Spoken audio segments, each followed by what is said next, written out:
Hello everyone. So here's the discussion for our topic Anatomy of the Nervous System for your Psych 3170 Biological Psychology lecture.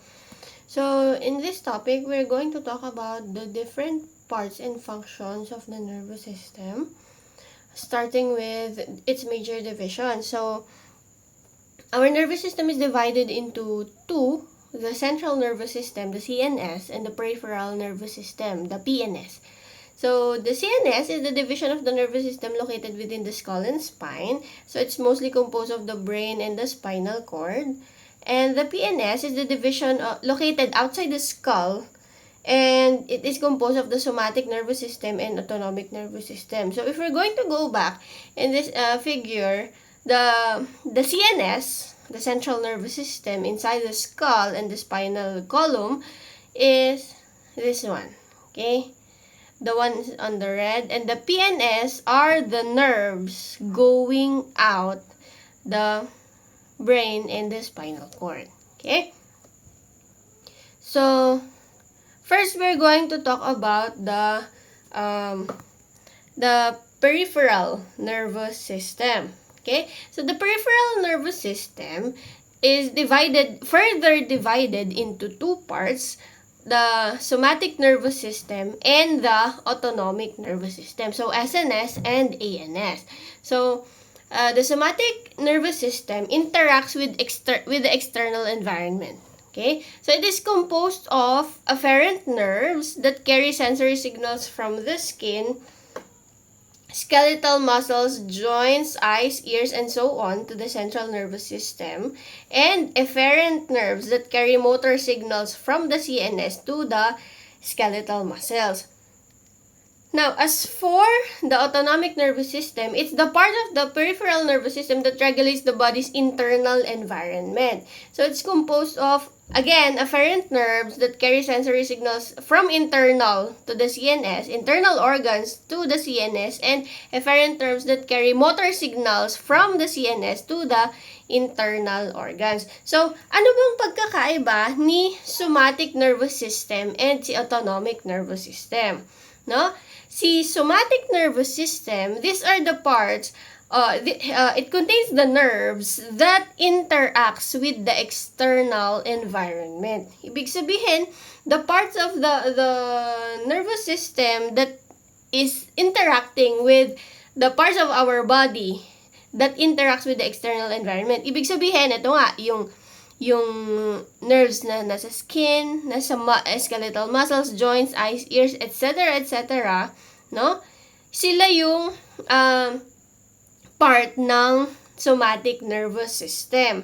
As compared to the autonomic nervous system, ito naman yung mga nandoon, yung nerves na nakakonekta sa internal environment of the body, which is our internal organs. Okay?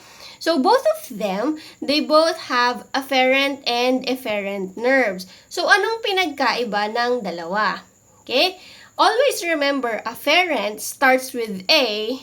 Pwede nating i-incorporate yung term na arriving. Okay? Arriving in the brain. So, the nerves, the sensory signals comes from this external environment, and the afferent nerves carries that signals towards the brain. So, they arrive towards the brain. Okay? Afferent.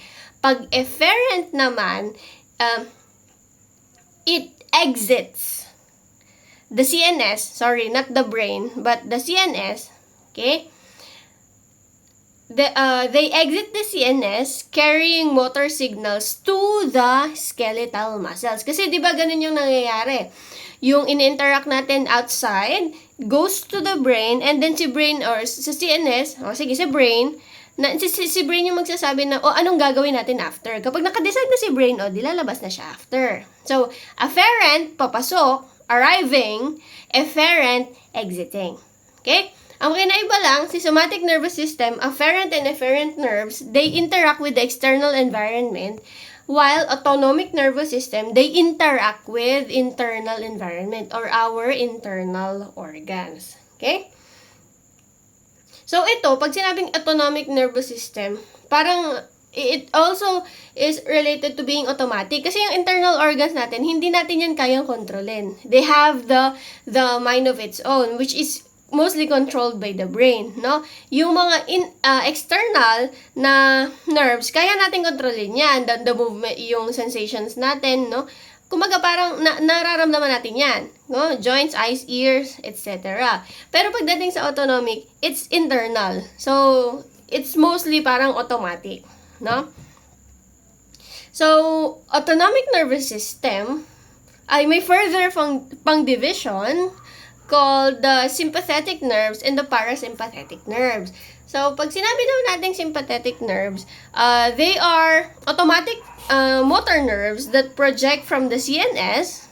Okay, galing sila sa CNS in the lumbar and the thoracic. Pag sinabing lumbar, yung small of the back, and then the thoracic is the chest area, regions of the spinal cord. Ibig sabihin, yung nerves na to comes from the CNS palabas papunta sa spinal cords. Ang parasympathetic naman ay autonomic motor nerves that project from the brain and sacral lower region or lower back region of the spinal cord. So basically, dinivide yung sympathetic and parasympathetic kung saan, ano yung mga nerves na yung part ng spinal cord na pinanggagalingan nila or kinapupuntahan nila.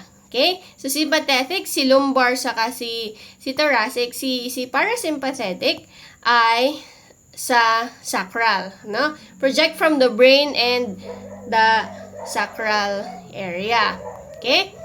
Ano pa ang pinagkaiba nila, no? Si sympathetic, so there are 3 na principles when it comes to sympathetic and parasympathetic. So, pag sinabi kasing sympathetic, ito ay mostly related to fight or flight na action, no? Kasi itong mga sympathetic nerves, they stimulate, organize, and mobilize energy resources in threatening situations. Sila yung kapag nasa isang threatening situation siya, yung sympathetic nerves mo ang gumagalaw, no? Automatic sila ang busy, no? Pero ang kabaliktaran, si parasympathetic ay they act to conserve energy. So parang pag nagkaroon ng sympathetic changes, ay nagkakaroon ng psychological arousal. Kasi nga, andun ka sa isang situation na kinakailangan mo na immobilize yung maraming energy resources. While, pag sinabing parasympathetic, ang goal is relaxation, no?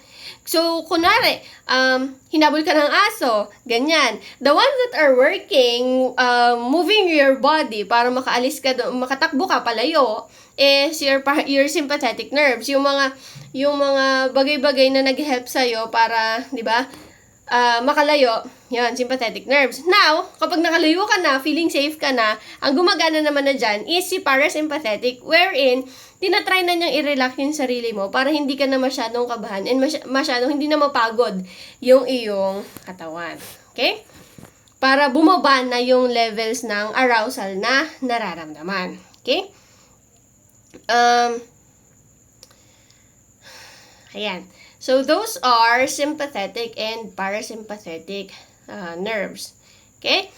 Ano pa ba? There are also nerves.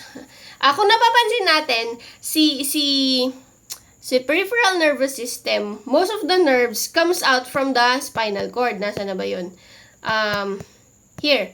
No? It comes out from the spinal cord. Itong mga parts na yan, di ba? Sa spinal cord sila nakadikit.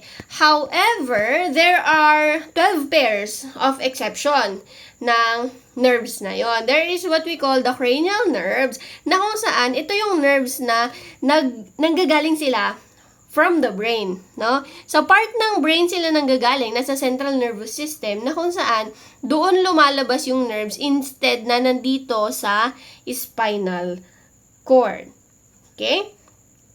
And mostly, these cranial nerves are commonly assessed by neurologists as a basis for diagnosis. Kasi, they are very, parang malaki ang epekto nila since most of them are connected to the central nervous system, no? So, ayan, because the functions and locations of cranial nerves are specific, and they provide excellent clues about the location and extent of tumors and other kinds of brain pathology. So, parang ito talaga ginagamit nila pang identify ano yung mali doon sa kapag nagkaroon ng dysfunction ang ating nervous system.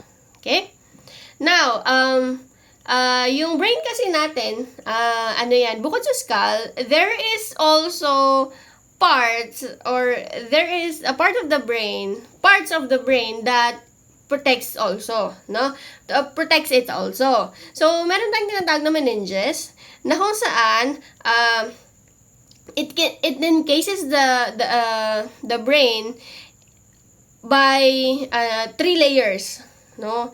Pagkatapos ng skull, ay meron pang 3 layers ng protective membrane, okay, or protective meninges, meninx, in a singular form, na,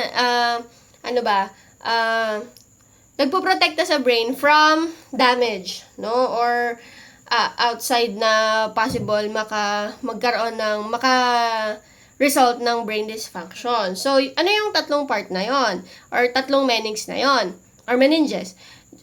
These are the dura mater, the outer tough membrane, the arachnoid membrane, which is arachnoid ang tawag sa kanya kasi spider web-like yung membrane na meron siya, no? It also contains many large blood vessels sa ating ulo, and the cerebrospinal fluid. So later we'll discuss what is that for, no? And the last one, yung pinakaloob, is the pia mater, or the pious mother, also known as that. It's the innermost meninx that is adhered to the surface of the CNS. So, ito yon, no? Sa ulo, no, merong scalp, ito yung scalp, tapos ito yung skull, yung buto, no? And then after the skull, andito na yung 3 meninges. Okay? So, yung unang-una, yung pinakmatigas, yung dura mater, no? And then, after that, we have the arachnoid meninx, na kung saan, web-like ang itsura niyan. Tapos, in between the arachnoid meninx and the pia mater, meron tayong tinatawag na subarachnoid space, na kung saan nandyan yung may fluid yan. Nandyan ang cerebrospinal fluid. And then, pagkatapos ng fluid na yon, saka pa lang dun sa cerebrospinal fluid na yon, nandun yung mga arteries natin, yung mga blood vessels, ganyan. Tapos, after nun, saka pa lang si pia mater, itong green part, siya yung last na barrier, and then saka pa lang yung outer part na ng central nervous system, which is the cortex. So, ano ba ang ayan. So, maging tayo na what is cerebrospinal fluid. So, itong kulay blue na to, no? Yung sa loob daw kasi ng ating brain, as a part of a protection, meron tayong tinatawag na cerebrospinal fluid, na kung saan, it's also used as protection, no? Para daw, in case na there is, parang imagine nyo yung brain nyo nakasuspend siya sa fluid, no? Na kung saan yung fluid na yon yung nagpo-protect na kapag, di ba, pag nauntog ka, syempre, ang didikitan nun is skull, ganun.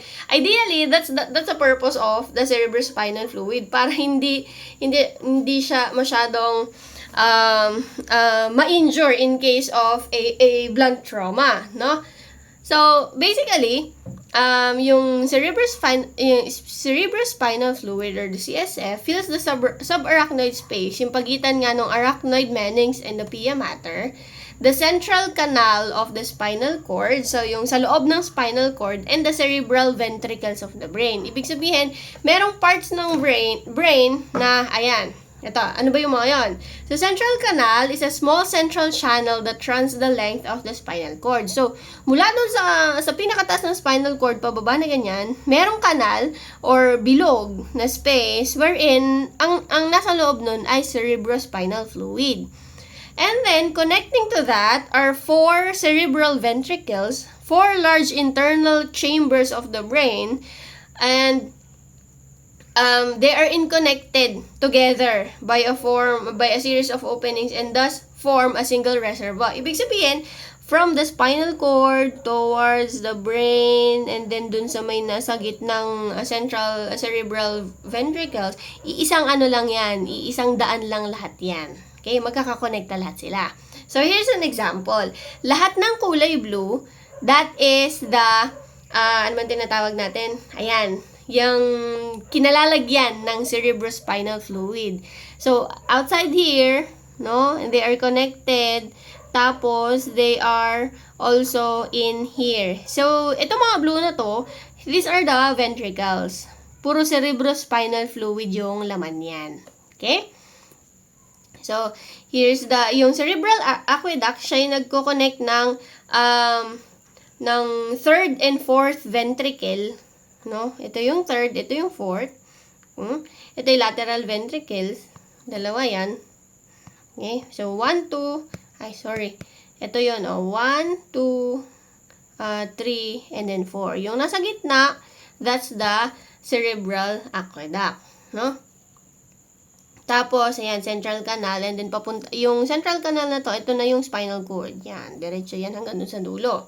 Ngayon, ang purpose ng CSF ay really support and cushion the brain, no? Minsan, there are injuries na it really cause na yung some of their cerebrospinal fluid ay madidrained away, mababawasan, and they report that they have raging headaches and they experience stabbing pain each time they jerk their head. So, mainly the purpose of the cerebrospinal fluid is to really support and cushion the brain. Parang kasi nga, ano yan very, very, very delicate ang brain natin. So, kung madidikit siya lagi sa skull, which is napakatigas, di ba? Imagine, ibig sabihin, within the brain, within the skull, ay magkakaroon na rin ng trauma or injury. So, to avoid that, merong cerebrospinal fluid. Okay? Ngayon, may issue din dito. Minsan daw, yung the flow of cerebrospinal fluid in these ventricles, in this, yan, mga daanan nila na kinalalagyan ng CSF, ay minsan, nabablock din yan. They are sometimes blocked by a tumor, no? May tumor na tumubo. Tapos, doon mismo sa daan ng fluid sila tutubo, which will cause a build-up, no, dun sa mga sa parts ng yon, specifically sa ventricles. So, anong mangyayari? May ipon dun yung fluid wherein it will cause the walls of the ventricles, also the entire brain, to expand, na which causes a condition called hydrocephalus. If you're not familiar, ito ang itsura niya, no? So, this is an example of an infant na merong condition of hydrocephalus, wherein doon sa kanyang ventricles ay merong naipon, no? Nagkakaroon ng pag-iipon ng cerebrospinal fluid. So anong gagawin, no? Can this be treated? So, yes naman. So, it can be treated by draining the excess fluid from the ventricles and trying to remove the obstruction as much as possible. Kasi nga, if hindi yan itatanggal, no, magbi-build up yung cerebrospinal fluid dun sa ulo ng tao, which is not good. Kasi it's supposed to be, nandun lang siya sa mga dapat niyang kalagyan. Huh? Yan. Another form of protection na meron sa brain is what we call the blood-brain barrier.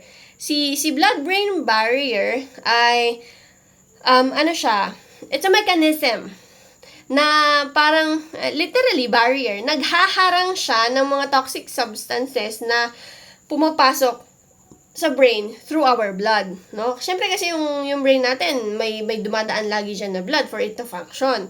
Ngayon, yung blood kasi natin, pwede siyang magdala ng toxic substances.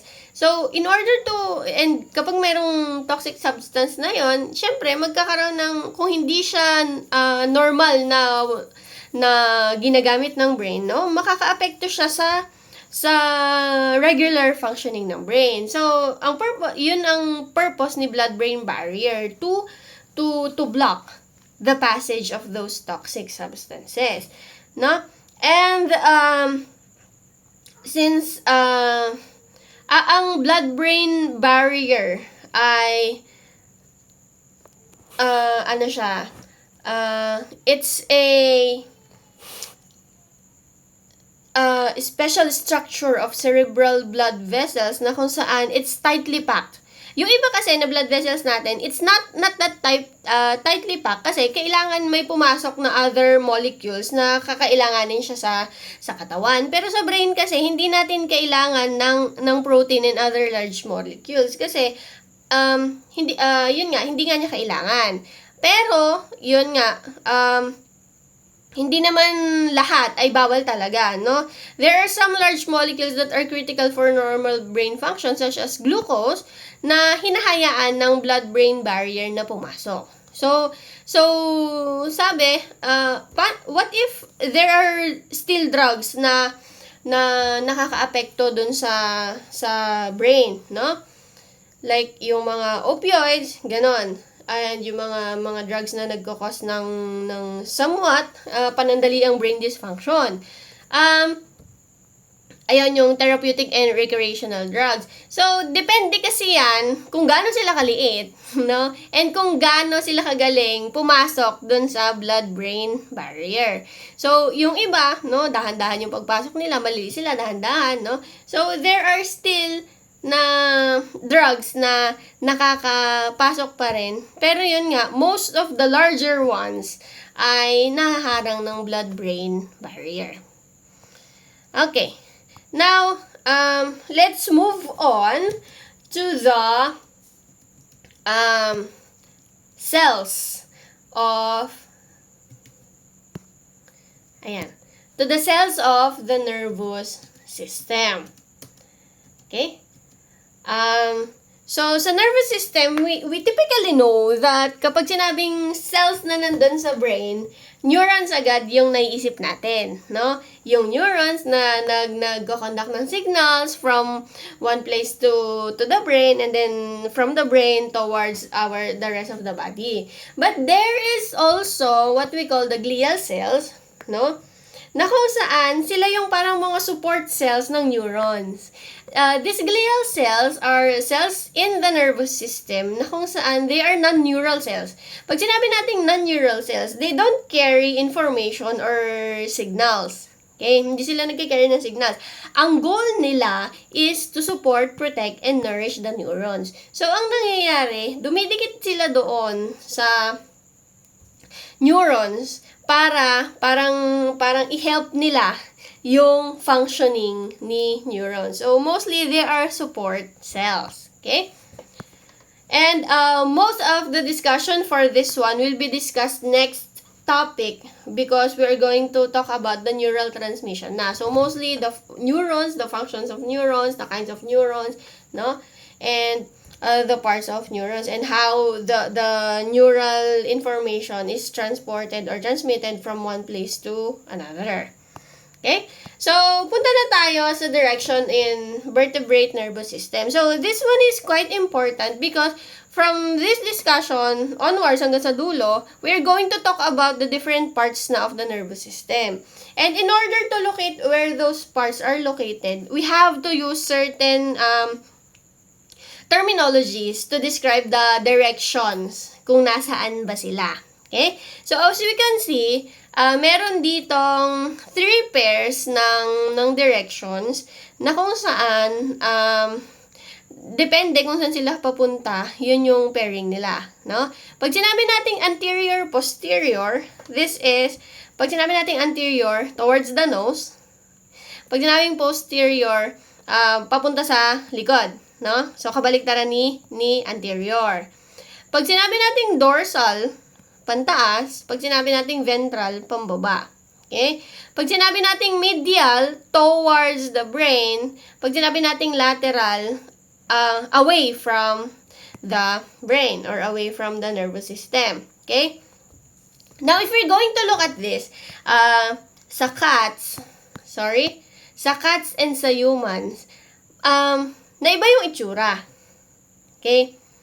And, ang nangyari is, si dorsal nila ngayon ay nandoon sa may likuran, si ventral ay nasa bandang tiyan, si posterior ay nasa bandang buntot, and then si anterior ay syempre nasa bandang unahan. Ngayon, if we're going to apply that, kasi for this one daw, we should apply this orientation of mammals because humans still belong to the kingdom of mammals. So, yun na daw ang gagamitin natin. So, therefore, ito ang mas ifa-follow natin. So, anong itsura niyan? So, itatagilid natin si brain. So, dito na part, ito yung tatawagin nating dorsal. This one is the dorsal, ventral, and then anterior, posterior. Kasi nga, nakatagilid. Na? Okay? Another term is, there are also terms like superior, nasa top, and inferior, nasa baba, proximal, closer to the CNS, distal, palabas from the CNS. Okay? And there is also the planes wherein paano ba natin kukuha tayo ng itsura ng brain kung hahatiin, ganyan. So, sagittal, sa midline ang hati, sa gitna. No, from the anterior part to the posterior part.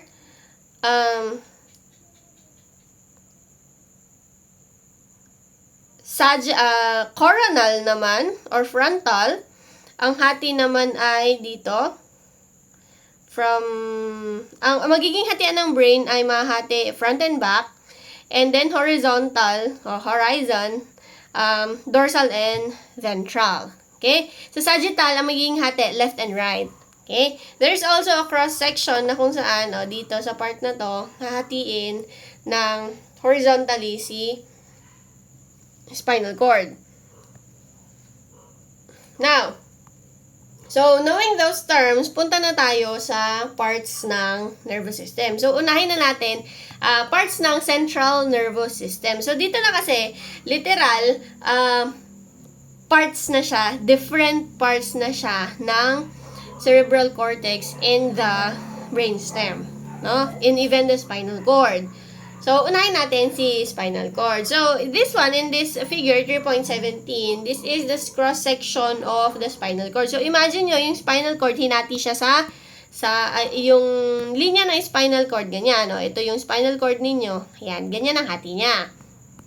Okay? So it's composed of H-shaped core of gray matter and the surrounding areas of white matter. So, ito yan. Yung part down ng spinal cord is yung H-shaped na core ng gray matter. So, gray yan. And then, surrounding areas of white matter. So, ito ang, spinal cord. Ayang part na iyan. Okay? Ngayon, itong blue. So, that's your central, ano yung term natin kanina? Ayan. Central canal. Okay? Ito yan. Ito yung part na yan. Going to the dulo, the tip of the spinal cord. Okay? So, ano ba ang mga function ng parts na yan? Ano ba yung mga nakadikit na yan? Okay? So, gray matter is mostly composed of, ano ba? Saan ba? Wait lang po.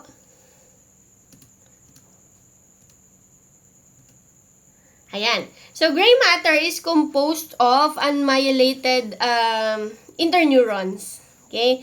That's why, pag sinabi nating unmyelated, ibig sabihin, wala silang myelin sheaths, the part of the neurons wherein it's a fatty layer. No? Yung fatty layer na yon, yung myelin sheaths na yon, it increases the transport of signals ng mga neuron. It helps in the transport of signals ng mga neurons, yung fatty layer na yon. Ngayon, that's why itong gray matter, color gray siya kasi wala siyang fatty layer na yan. So, kumbaga, hindi siya white. Kaya gray siya. Now, white matter naman, it's composed of mostly myelinated axons. So, ito, puno siya ng fatty layer naman. That's why it causes the color white. No? Ngayon, another part are the two dorsal arms of the spinal gray matter called dorsal horns. So, if you're going to look at this, ma'am, bakit nandito yung dorsal and dito yung ventral? We just cut it in a sense na parang taas or baba. Okay? So, always remember na, di ba, we are going to assume that we humans are on our fours. Okay? Nakatayo tayo but using also our hands. So, ang dorsal natin ay yung likod and then ventral yung sa bandang tiyan. So, ito yung bandang likod, ito yung bandang nasa tiyan. Okay? Ngayon, yun nga, the dorsal arms of the spinal gray matter ay ang tawag doon dorsal horns. Okay? This one yan. Saan na ba yan? Yan. Dorsal horns. And then, the ventral ones ay ventral horns. Okay? So, yung nasa taas na nakakonect na nerves, those are the dorsal horns. Yung nasa baba ay ang ventral horns. So, kasi nga, nandun nga sila sa ventral na part. Okay? So, pairs of spinal nerves are attached to the spinal cord. So, ito yan. No? Yung mga nakakonect na yan, yan na yung spinal nerves. Wherein siya na yung nandun, part na yan ng peripheral nervous system. Okay? Tapos, always they are on pairs. So, laging magka-pair yung dalawa. Yung meron silang katapat. No? Each of the 62 spinal nerves divide as it nears the cord. Okay? So, ito yung nerve, di ba? Nahati siya. One goes to the dorsal, one goes to the ventral. Okay? Kasi magkaiba yung function. Okay? So, anong function? Bakit sila naghiwalay at bakit nasa taas yung isa, nasa baba yung isa? Now, all the dorsal root axons, so, eto, mga nasa taas na to, are whether somatic or autonomic, are unipolar with their cell bodies grouped together just outside of the cord to form dorsal root ganglia. So, they are arriving, so this one, dorsal, arrives to the brain. No? Sila ang going to the brain, afferent nerves going to the brain, pero merong part dito, the dorsal root ganglion. It's full of, ano man tawag dyan? Nuclei, or yung part ng neurons na kung saan, dito sila nagde-decide which signals or messages ang prioritize na idadala sa brain. Okay? So, lahat naman may idadala, pero syempre, kailangan may prioritize ka din. Okay? Now, yung ventral na root naman, okay? Ayan, many of the synaptic terminals are in the dorsal horns of the spinal gray matter. Now, the ventral root, okay, ito, yung dalawang nasa baba, they are efferent na nerves. Efferent, always remember, exiting, no? They are the ones naman na exiting from the brain. Okay? So, ito, no? Pag pumasok niya yung signal, dito dadaan sa taas, sa dorsal, papunta sa brain, no? Patas na ganyan. Ngayon, pagkatapos ng mag-send ng kung anong sagot ni brain, bababa na ulit siya, dito na siya dadaan sa ventral. Okay? So, those that are part of the somatic nervous system project to the skeletal muscles. Those are that part of the autonomic nervous system project to the ganglia. Okay? Where they synapse on neurons that in turn project to the internal organs. So, yun ang function nila. Yung isa ay papasok, yung isa ay, yun nga, palabas. Okay? Now, let's go to the brain. Diba? Si CNS kasi, dalawang parte yan. Si spinal cord at si brain. Now, si brain, meron siyang 5 major divisions. Pero originally, in the development of the brain, it starts with a fluid-filled tube. Okay? Fluid-filled tube muna siya. Yan. Eventually, kapag may nakikita na nag-develop na yung brain, masasabi nilang there are developments na kapag nagkaroon ng swellings or pamamaga doon sa tube na yun, na kung saan yung swellings will be divided into 3. The forebrain, the midbrain, and the hindbrain. Okay? So, forebrain, dito siya sa may anterior part. And then, yung hindbrain, syempre, na dun sa posterior na part. Now, syempre, hindi siya natatapos. Paano naging 5, no? So, habang lumalaki kasi, hindi pa pinapanganak, nagde-develop pa siya into 5. So, ang nangyayari, si forebrain, nahati pa siya sa 2. Tapos, si hindbrain, nahati din siya sa 2. Okay? So, from the anterior to posterior, the 5 swellings that compose of the brain development at birth are the telencephalon, okay?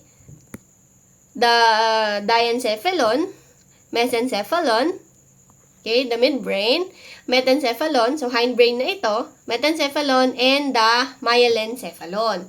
So, paano natin tatandaan? Ano bang pagkakasunod-sunod? Okay? Always remember telencephalon, letter T, they are always on the top. Okay? Sa anterior na part. No? And then, the rest of the parts of the brain, i-alphabetize nyo na. Okay? So, telencephalon always on the top because it's T. And then, you alphabetize. Diencephalon, mesencephalon, metencephalon. So, Q, R, S. S muna, bago T. And then, after Y. Okay? So, that is the pagkakasunod-sunod ng 5 divisions of the brain.